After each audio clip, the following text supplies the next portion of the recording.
Hello, BookTube. The beginning of a long weekend, even for me. It's Friday reads, and every weekend for me is a long weekend, but this is a holiday weekend, so I have two errands that I run in Boston on the 4th of July every year, and other than that, I intend to spend the next several days holed up here in the apartment reading. And I want to show you some of the highlights, some of the things that are on my list to go to. First being reread, that's this, The Waking Fire by Anthony Ryan. This is a big fat fantasy novel, the first in a new series of his, in which the blood of drakes gives a certain handful of people amazing abilities, and that supply of blood is running out.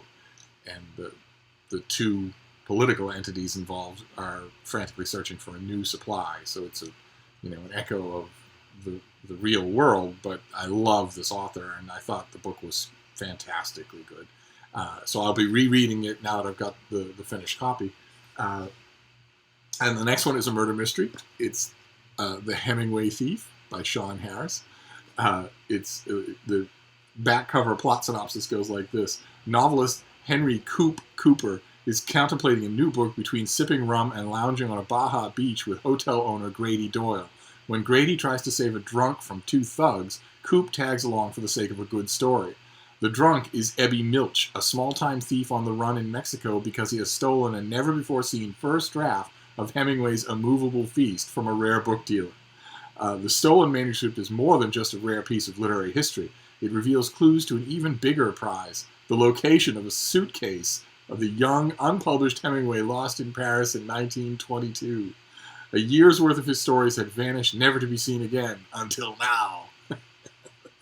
This will be the work of an hour, but it'll probably be a very entertaining hour. Next one is a reread from an author that it's Diana of the Crossways by George Meredith. This is his 1885 novel about a very strong-willed and unconventional woman in Victorian England, and I love it. I read it years ago. This would be a great pleasure. It'd be a great pleasure to read it again after so long.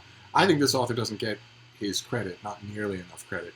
And Diana of the Crossways was one of his very few financial successes and his very first financial success. So it's interesting to read in that light. Then the next one, an infuriating read, but something that I definitely want to do. This is Voracious Science and Vulnerable Animals. This is a new book. It comes out in February or December, I think. No, November. It comes out. It's about the animal testing industry, especially in America, but all over the science practicing world.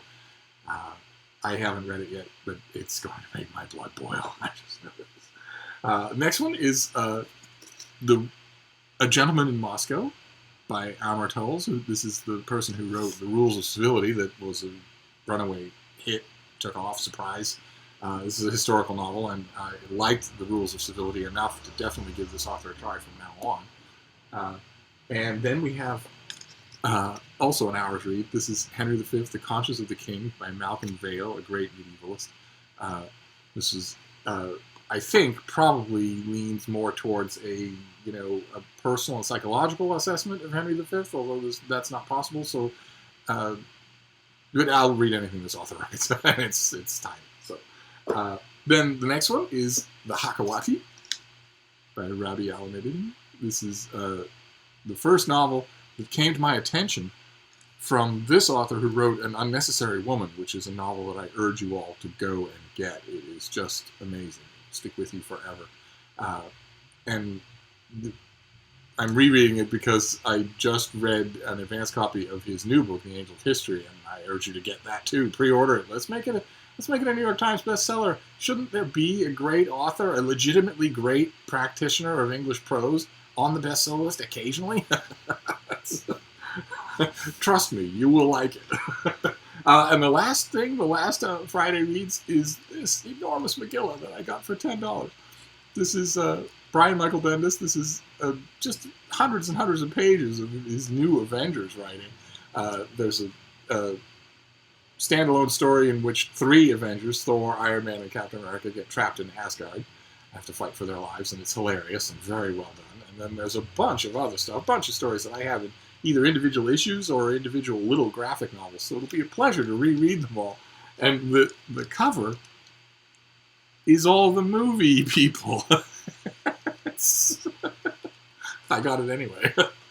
And there you have it. That is my Friday reads. The only other thing will be on my Kindle, and that is a collection of paleontology articles about Tyrannosaurus rexes, about the Tyrannosauridae, the whole family over millions of years.